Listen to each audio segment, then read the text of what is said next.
नमस्कार। आज हम यहाँ पर मुंशी प्रेमचंद जी की कहानी राजा हरदौल सुनने जा रहे हैं। बुंदेलखंड में ओरछा पुराना राज्य है। इसके राजा बुंदेले हैं। इन बुंदेलों ने पहाड़ों की घाटियों में अपना जीवन बिताया है। एक समय ओरछे के राजा जुझार सिंह थे। ये बड़े साहसी और बुद्धिमान थे। शाहजहां उस समय दिल्ली के बादशाह थे। जब शाहजहां लोदी ने बलवा किया और वह शाही मुल्क को लूटता पाटता ओरछे की ओर आ निकला, तब राजा जुझार सिंह ने उससे मोर्चा लिया। राजा के इस काम से गुणग्राही शाहजहां बहुत प्रसन्न हुए। उन्होंने तुरंत ही राजा को दक्षिण का शासन भार सौंपा।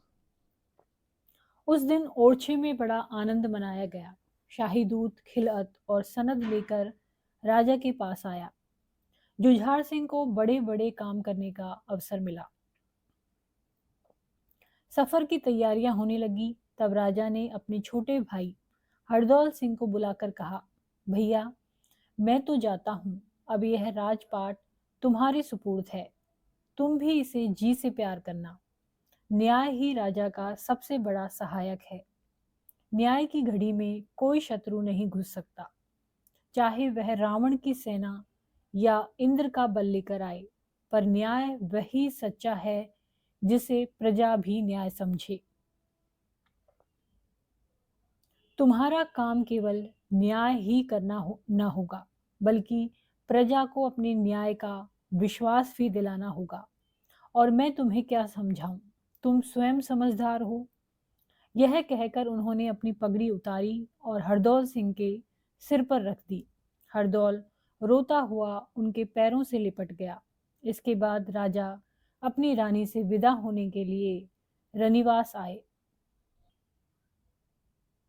रानी दरवाजे पर खड़ी रो रही थी। उन्हें देखते ही पैरों पर पड़ी। जुझार सिंह ने उठाकर उसे छाती से लगाया और कहा, प्यारी, यह रोने का समय नहीं है। बुंदेलों की स्त्रियां ऐसे अवसर पर रोया नहीं करती।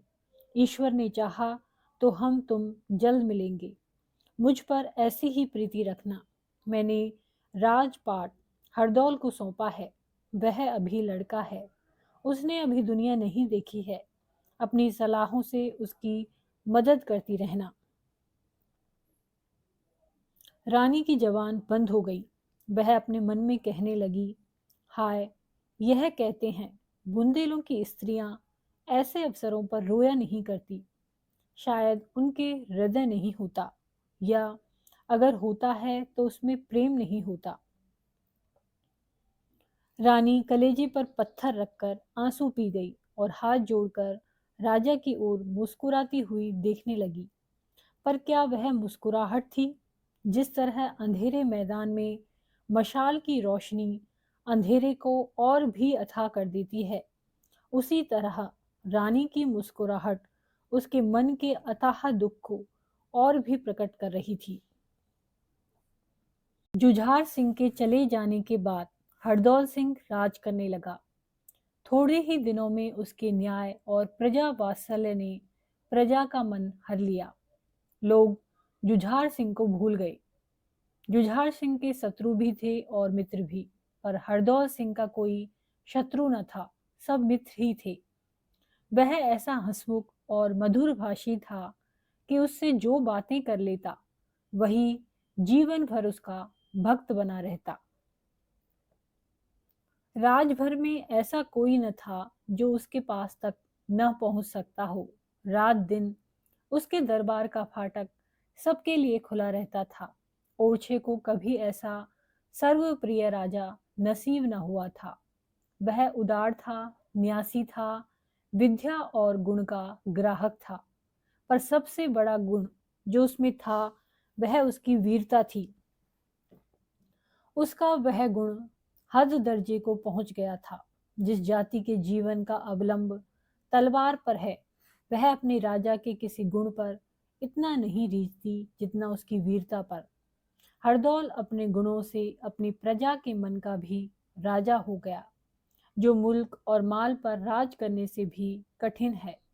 इस प्रकार 1 वर्ष बीत गया। उधर दक्षिण में जुझार सिंह ने अपने प्रबंध से चारों ओर शाही दबदबा जमा दिया। इधर ओरछे में हरदौल ने प्रजा पर मोहन मंत्र फूंक दिया। फाल्गुन का महीना था। अबीर और गुलाल से जमीन लाल हो रही थी। कामदेव का प्रभाव लोगों को भड़का रहा था। रवि ने खेतों में सुनहला फर्श बिछा रखा था और खलिहानों में सुनहले महल उठा दिए थे। संतोष इस सुनहले फर्श पर इठलाता फिरता था और निश्चिंतता उस सुनहले महल में ताने अलाप रही थी। इन्हीं दिनों दिल्ली का नामवर फकैती कादिर खां ओरछे आया। बड़े बड़े पहलवान उसका लोहा मान गए थे। दिल्ली से ओरछे तक सैकड़ों मर्दानगी के मत से मतवाले उसके सामने आए, पर कोई उसे जीत न सका। उससे लड़ना भाग्य से नहीं बल्कि मौत से लड़ना था। वह किसी इनाम का भूखा न था। जैसा ही दिल का दिलेर था वैसा ही मन का राजा था। ठीक होली के दिन उसने धूमधाम से ओरछे में सूचना दी कि खुदा का शेर दिल्ली का कादिर खां ओरछे ओरछे आ पहुंचा है। जिसे अपनी जान भारी हो आकर अपने भाग्य का निपटारा कर ले। ओरछे के बड़े बड़े बुंदेले सूरमा वह घमंड भरी बाणी सुनकर गरम हो उठे। फाग और डफ की तान के बदले ढोल की वीर ध्वनि सुनाई देने लगी। हरदौल का अखाड़ा ओरछे के पहलवानों और फकैतों का सबसे बड़ा अड्डा था। संध्या को यहाँ सारे शहर के सूरमा जमा हुए। कालदेव और भालदेव बुंदेलों की नाक थे। सैकड़ों मैदान मारे हुए ये ही दोनों पहलवान कादिर खां का घमंड चूर करने के लिए गए। दूसरे दिन किले के सामने तालाब के किनारे बड़े मैदान में ओरछे के छोटे बड़े सभी जमा हुए। कैसे कैसे सजीले अलबेले जमान थे। सिर पर खुश रंग बांकी पगड़ी, माथे पर चंदन का तिलक, आंखों में मर्दानगी का सरूर, कमर में तलवार। और कैसे कैसे बूढ़े थे, तनी हुई मूछें, सादी पर तिरछी पगड़ी, कानों में बंधी हुई दाढ़ियां, देखने में तो बूढ़े पर काम में जवान, किसी को न समझने वाले। उनकी मर्दाना चाल ढाल नौजवानों को लजाती थी। हर एक के मुंह से वीरता की बातें निकल रही थी। नौजवान कहते थे, देखें आज ओरछे की लाज रहती है या नहीं। पर बूढ़े कहते, ओरछे की हार कभी नहीं हुई, न होगी। वीरों का यह जोश देखकर राजा हरदौल ने बड़े जोर से कह दिया, खबरदार, बुंदेलों की लाज रहे या न रहे, पर उनकी प्रतिष्ठा में बल न पड़ने पाए। यदि किसी ने औरों को यह कहने का अवसर दिया कि ओरछे वाले तलवार से न जीत सके तो धांधली कर बैठे, वह अपने को जाति का शत्रु समझे। सूर्य निकल आया था। एकाएक नगाड़े पर चोट पड़ी और आशा तथा भय ने लोगों के मन को उछालकर मुंह तक पहुंचा दिया। कालदेव और कादिर खां दोनों लंगोट कसे शेरों की तरह अखाड़े में उतरे और गले मिल गए। तब दोनों तरफ से तलवारें निकली और दोनों के बगलों में चली गई। फिर बादल के 2 टुकड़ों से बिजलियां निकलने लगी। पूरे 3 घंटे तक यही मालूम होता रहा कि 2 अंगारे हैं। हजारों आदमी खड़े तमाशा देख रहे हैं और मैदान में आधी रात का सा सन्नाटा छाया था। हाँ, जब कभी कालदेव गिरहदार हाथ चलाता या कोई पेंचदार बार बचा जाता तो लोगों की गर्दन आप ही आप उठ जाती, पर किसी के मुंह से एक शब्द भी नहीं निकलता था। अखाड़े के अंदर तलवारों की खींचतान थी, पर देखने वालों के लिए अखाड़े से बाहर मैदान में इससे भी बढ़कर तमाशा था। बार बार जातीय प्रतिष्ठा के विचार से मन के भावों को रोकना और प्रसन्नता या दुख का शब्द मुंह से बाहर ना निकलने देना तलवारों के बार बचाने से अधिक कठिन काम था। एकाएक कादिर खां अल्लाहो अकबर चिल्लाया, मानो बादल गरज उठा और उसके गरजते ही कालदेव के सिर पर बिजली गिर पड़ी। कालदेव के गिरते ही बुंदेलों को सब्र न रहा। हर एक के चेहरे पर निर्बल क्रोध और कुचले हुए घमंड की तस्वीर खिंच गई। हजारों आदमी जोश में आकर अखाड़े पर दौड़े, पर हरदौल ने कहा, खबरदार, अब कोई आगे न बढ़े। इस आवाज ने पैरों के साथ जंजीर का काम किया।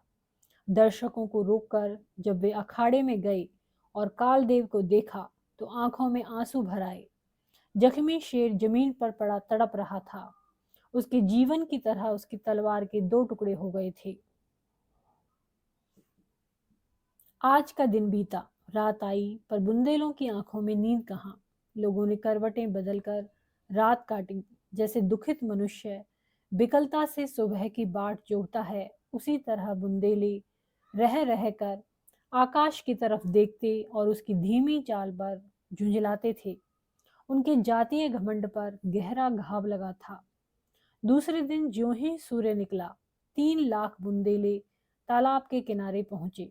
जिस समय भालदेव की शेर की तरह अखाड़े की तरफ चला, दिलों में धड़कन सी होने लगी। कल जब कालदेव अखाड़े में उतरा था, बुंदेलों के हौसले बढ़े हुए थे, पर आज वह बात न थी। हृदय में आशा की जगह डर घुसा हुआ था। कादिर खां कोई चुटीला वार करता तो लोगों के दिल उछलकर होठों तक आ जाते। सूर्य सिर पर चढ़ा जाता था और लोगों के दिल बैठे जाते थे। इसमें कोई संदेह नहीं कि भालदेव अपने भाई से फुर्तीला और तेज था। उसने कई बार कादिर खां को नीचा दिखलाया, पर दिल्ली का निपुण पहलवान हर बार संभल जाता था। पूरे 3 घंटे तक दोनों बहादुरों में तलवारें चलती रही। एकाएक खटाके की आवाज हुई और भालदेव की तलवार के 2 टुकड़े हो गए। राजा हरदौल अखाड़े के सामने खड़े थे। उन्होंने भालदेव की तरफ तेजी से अपनी तलवार फेंकी। भालदेव तलवार लेने के लिए झुका ही था कि कादिर खां की तलवार उसकी गर्दन पर आ पड़ी। घाव गहरा न था, केवल एक चरका था, पर उसने लड़ाई का फैसला कर दिया। हताश बुंदेले अपने अपने घरों को लौटे। यद्यपि भालदेव अब भी लड़ने को तैयार था, पर हरदौल ने समझाकर कहा कि भाइयों, हमारी हार उसी समय हो गई जब हमारी तलवार ने जवाब दे दिया।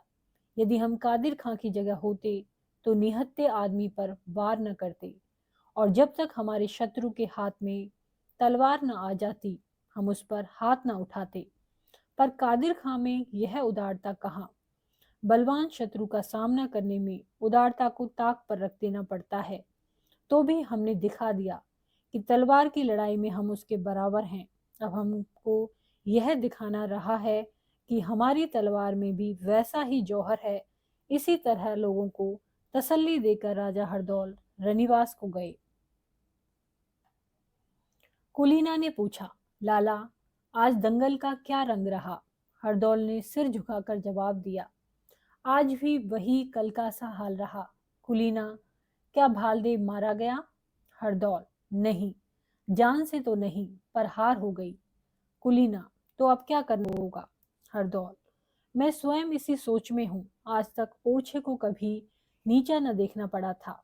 हमारे पास धन न था, पर अपनी वीरता के सामने हम राज और धन कोई चीज न समझते थे। अब हम किस मुंह से अपनी वीरता का घमंड करेंगे? ओरछे की ओर बुंदेलों की लाज अब जाती है। ओरछे की और बुंदेलों की लाज अब जाती है। कुलीना, क्या आप कोई आस नहीं है?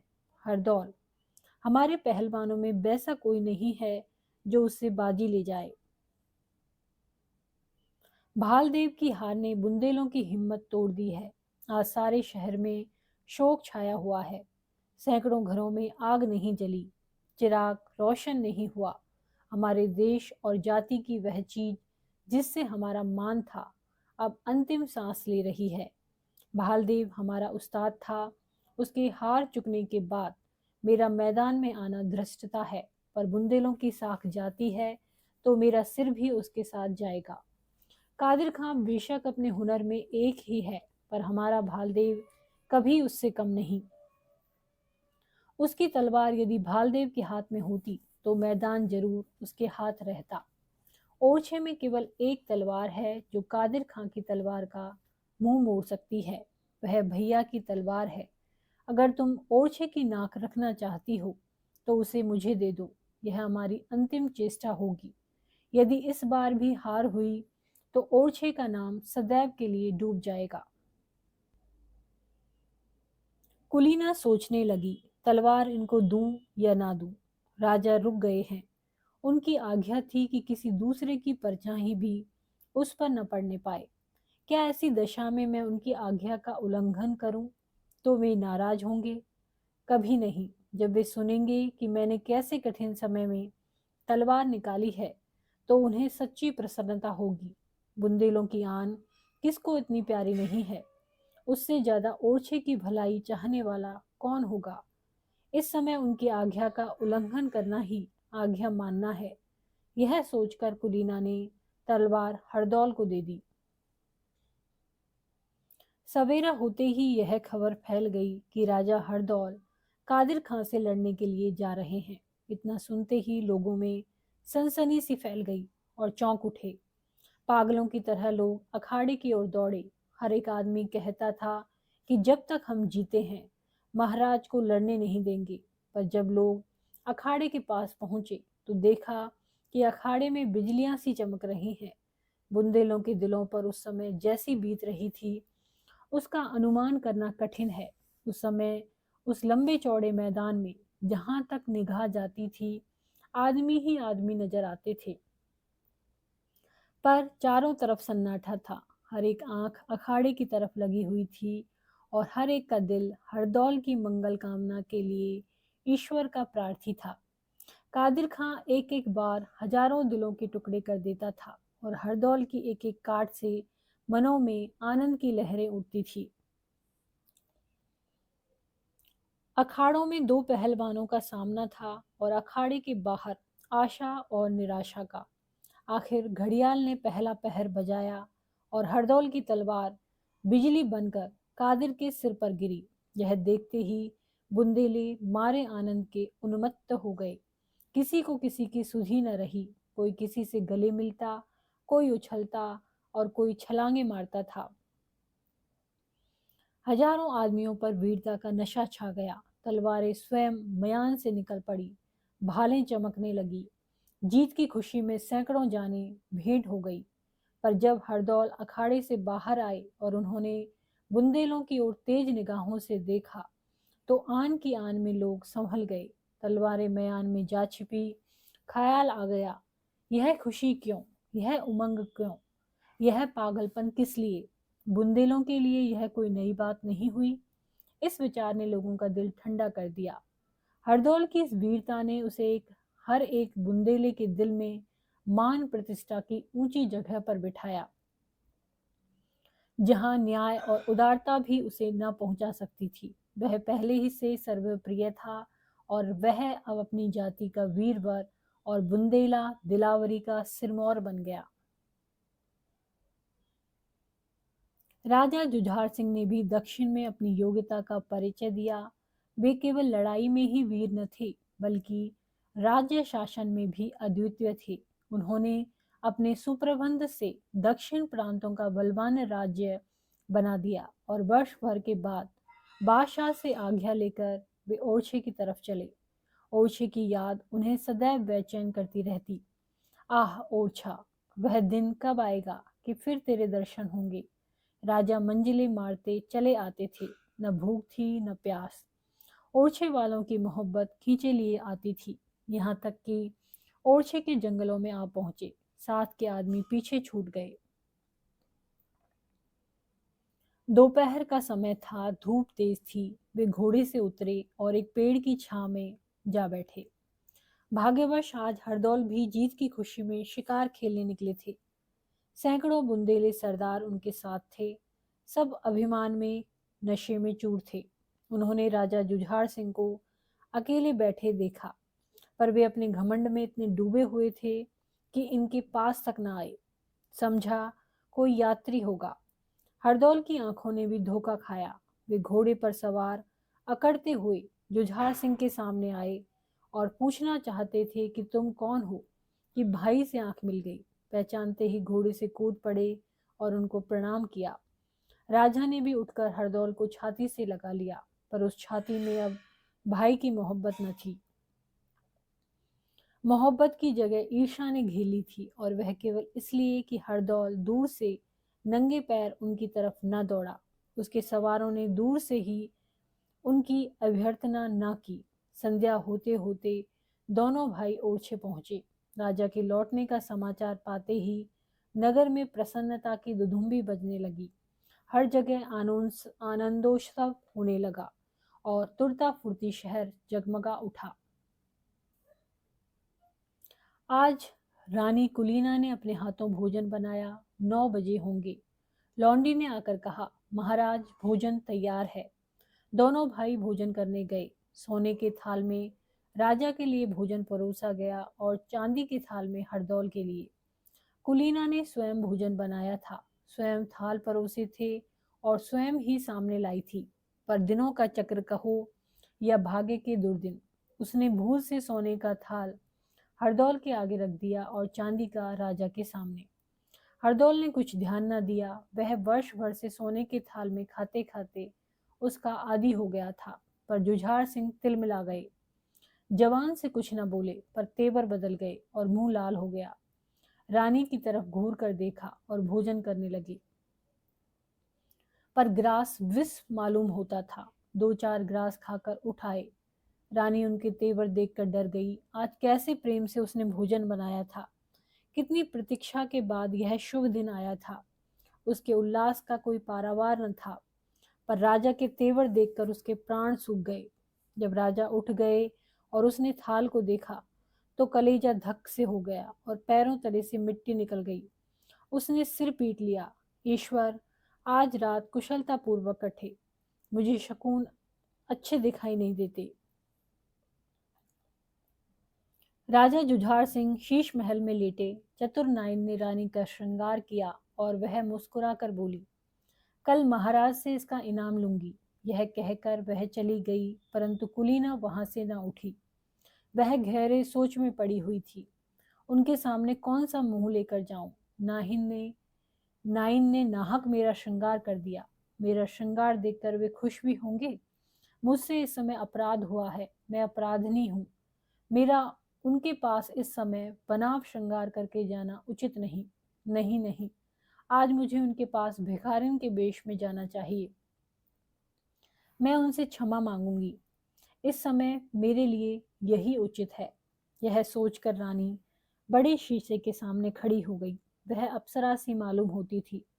सुंदरता की कितनी ही तस्वीरें उसने देखी थी, पर उसे इस समय शीशे की तस्वीर सबसे ज्यादा खूबसूरत मालूम होती थी। सुंदरता और आत्मरुचि का साथ था। हल्दी बिना रंग के नहीं रह सकती। थोड़ी देर के लिए कुलीना सुंदरता के मद से फूल उठी। वह तनकर खड़ी हो गई। लोग कहते हैं कि सुंदरता में जादू है, और वह जादू जिसका कोई उतार नहीं। धर्म और कर्म, तन और मन, सब सुंदरता पर न्यौछावर है। न सही, ऐसी कुरूपा भी नहीं हूँ। क्या मेरी सुंदरता में इतनी भी शक्ति नहीं है कि महाराज से मेरा अपराध क्षमा करा सके। ये बाहुलताएं जिस समय उनके गले का हार होंगी, ये आंखें जिस समय प्रेम के मद से लाल होकर देखेंगी, तब क्या मेरे सौंदर्य की शीतलता उनकी क्रोधाग्नि को ठंडा न कर देगी। पर थोड़ी देर में रानी को ज्ञात हुआ, आह, यह मैं क्या स्वप्न देख रही हूँ। मेरे मन में ऐसी बातें क्यों आती हैं। मैं अच्छी हूँ या बुरी हूँ, उनकी चेरी हूँ। मुझसे अपराध हुआ है। मुझे उनसे क्षमा मांगनी चाहिए। यह श्रृंगार और बनाव इस समय उपयुक्त नहीं है। यह सोचकर रानी ने सब गहने उतार दिए। इतर में बसी हुई रेशम की साड़ी अलग कर दी। मोतियों से भरी मांग खोल दी और वह खूब फूट फूट कर रोई। यह मिलाप की रात वियोग की रात से भी विशेष दुखदायिनी है। भिखारिणी का भेष बनाकर रानी शीश महल की ओर चली। पैर आगे बढ़ते थे पर मन पीछे हटा जाता था। दरवाजे तक आई, पर भीतर पैर न रख सकी। दिल धड़कने लगा। ऐसा जान पड़ा मानो उसके पैर थर्रा रहे हैं। राजा जुझार सिंह बोले, कौन है? कुलीना। भीतर क्यों नहीं आ जाती? कुलीना ने जी कड़ा करके कहा, महाराज कैसे आऊं? मैं अपनी जगह क्रोध को बैठा पाती हूँ। राजा, यह क्यों नहीं कहती कि मन दोषी है इसलिए आंखें नहीं मिलने देता? कुलीना, निसंदेह मुझसे अपराध हुआ है, पर एक अबला आपसे क्षमा का दान मांगती है। राजा, इसका प्रायश्चित करना होगा। कुलीना, क्यों कर? राजा, हरदौल के खून से। कुलीना सिर से पैर तक कांप गई। बोली, क्या इसलिए कि आज मेरी भूल से जौनार के थानों में उलटफेर हो गया? राजा, नहीं, इसलिए कि तुम्हारा प्रेम में हरदौल ने उलटफेर कर दिया। जैसे आग की आंच से लोहा लाल हो जाता है, वैसे ही रानी का मुंह लाल हो गया। क्रोध की अग्नि सद्भावों को भस्म कर देती है। प्रेम और प्रतिष्ठा, दया और न्याय सब जलकर राख हो जाते हैं। एक मिनट तक रानी को ऐसा मालूम हुआ मानो दिल और दिमाग दोनों खोल रहे हैं, पर उसने आत्मदमन की अंतिम चेष्टा से अपने को संभाला। केवल इतना बोली, हरदौल को अपना लड़का और भाई समझती हूँ। राजा उठ बैठे और कुछ नर्म स्वर में बोले, नहीं, हरदौल लड़का नहीं है। लड़का मैं हूँ, जिसने तुम्हारे ऊपर विश्वास किया। कुलीना, मुझे तुमसे ऐसी आशा न थी। मुझे तुम्हारे ऊपर घमंड था। मैं समझता था चांद सूर्य टल सकते हैं, पर तुम्हारा दिल नहीं टल सकता। पर आज मुझे मालूम हुआ कि वह मेरा लड़कपन था। बड़ों ने सच कहा है कि स्त्री का प्रेम पानी की धार है, जिस ओर ढाल पाता है उधर ही बह जाता है।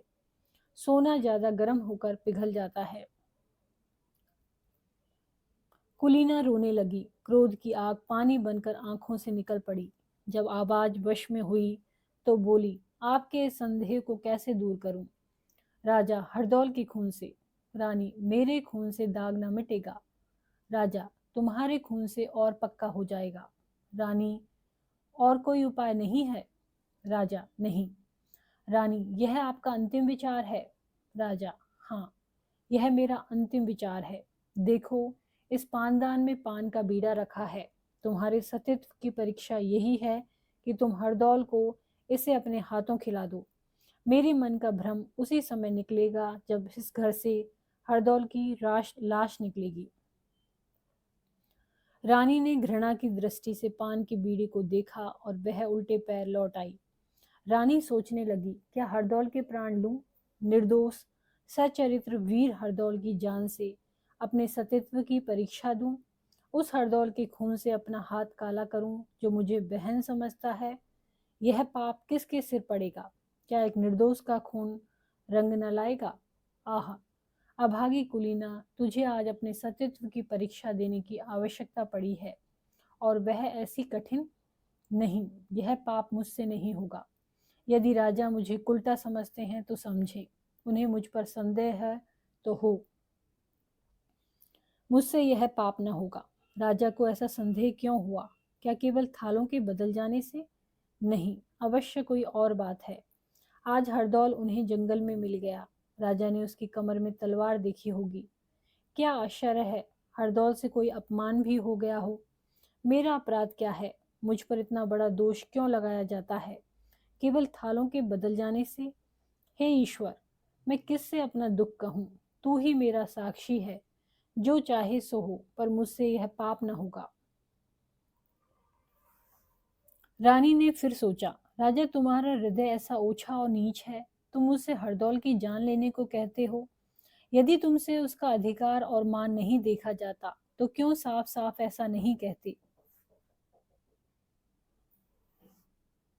यदि तुमसे उसका अधिकार और मान नहीं देखा जाता तो क्यों साफ साफ ऐसा नहीं कहते? क्यों मर्दों की लड़ाई नहीं लड़ते?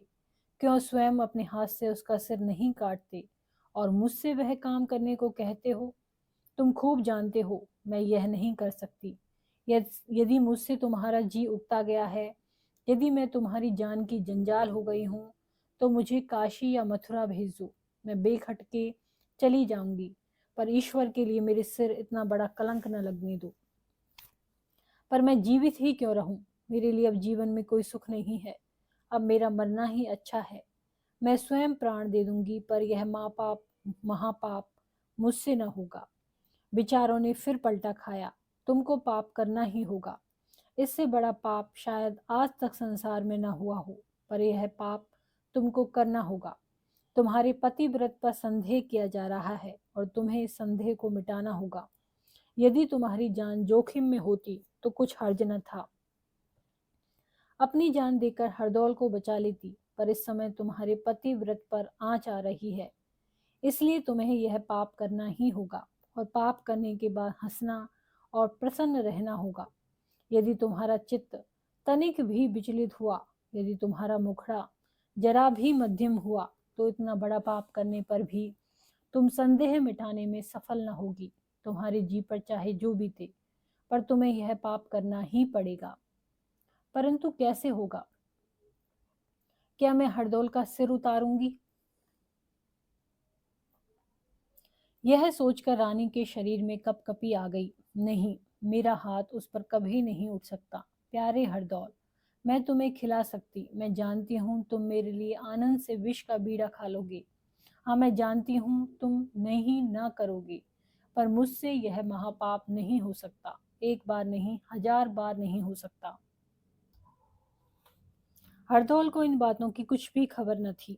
आधी रात को एक दासी रोती हुई उसके पास गई और उसने सब समाचार अक्षर अक्षर कह सुनाया। वह दासी पान दान लेकर रानी के पीछे पीछे राजमहल से दरवाजे पर गई थी और सब बातें सुनकर आई थी। हरदौल राजा का ढंग देखकर पहले ही ताड़ गया था कि राजा के मन में कोई न कोई कांटा अवश्य खटक रहा है। दासी की बातों ने उसके संदेह को और भी पक्का कर दिया। उसने दासी से कड़ी मनाही कर दी कि सावधान, किसी दूसरे के कानों में इन बातों की भनक न पड़े, और वह स्वयं मरने को तैयार हो गया। हरदौल बुंदेलों की वीरता का सूरज था। उसकी बाहों के तनिक इशारे से 3 लाख बुंदेले मरने और मारने के लिए इकट्ठे हो सकते थे। ओरछा उस पर न्यौछावर था। यदि जुझार सिंह खुले मैदान उसका सामना करते तो अवश्य मुंह की खाते, क्योंकि हरदौल भी बुंदेला था और बुंदेला अपने शत्रु के साथ किसी प्रकार की मुंह देखी नहीं करते। मारना मरना उनके जीवन का एक अच्छा दिल बहलाव है। उन्हें सदा इसकी लालसा रही है कि कोई हमें चुनौती दे, कोई हमें छेड़े। उन्हें सदा खून की प्यास रहती है और वह प्यास कभी नहीं बुझती। परंतु उस समय एक स्त्री को उसके खून की जरूरत थी और उसका साहस उसके कानों में कहता था कि एक निर्दोष और सती अबला के लिए अपने शरीर का खून देने में मुंह न मोड़ो। यदि भैया को यह संदेह होता है कि मैं उनके खून का प्यासा हूँ और उन्हें मारकर राज अधिकार करना चाहता हूँ, तो कुछ हर्ज न था। राज्य के लिए कत्ल और खून, दगा और फरेब सब उचित समझा गया है, परंतु उनके इस संदेह का निपटारा मेरे मरने के सिवा और किसी तरह नहीं हो सकता। इस समय मेरा धर्म है कि अपने प्राण देकर उनके इस संदेह को दूर कर दूं। उनके मन में यह दुखाने वाला संदेह उत्पन्न करके भी यदि मैं जीता ही रहूं और अपने मन की पवित्रता जताऊं, तो मेरी डिठाई है। नहीं, इस भले काम से अधिक आगा पीछा करना अच्छा नहीं। मैं खुशी से विष का बीड़ा उठाऊंगा। इससे बढ़कर शूरवीर की मृत्यु और क्या हो सकती है। क्रोध में आकर मारू के भय बढ़ाने वाले शब्द सुनकर रणक्षेत्र में अपनी जान को तुच्छ समझना इतना कठिन नहीं है। आज सच्चा वीर हरदौल अपने हृदय के बड़प्पन पर अपनी सारी वीरता और न्यौछावर करने को उद्यत है। दूसरे दिन हरदौल ने खूब तड़के स्नान किया, बदन पर अस्त्र शस्त्र सजा मुस्कुराता हुआ राजा के पास गया। राजा भी सोकर तुरंत ही उठे थे। उनकी अलसाई हुई आंखें हरदौल की मूर्ति की ओर लगी हुई थी। सामने संगमरमर की चौकी पर विष मिला पान सोने की तस्तरी में रखा हुआ था। राजा कभी पान की ओर ताकते और कभी मूर्ति की ओर।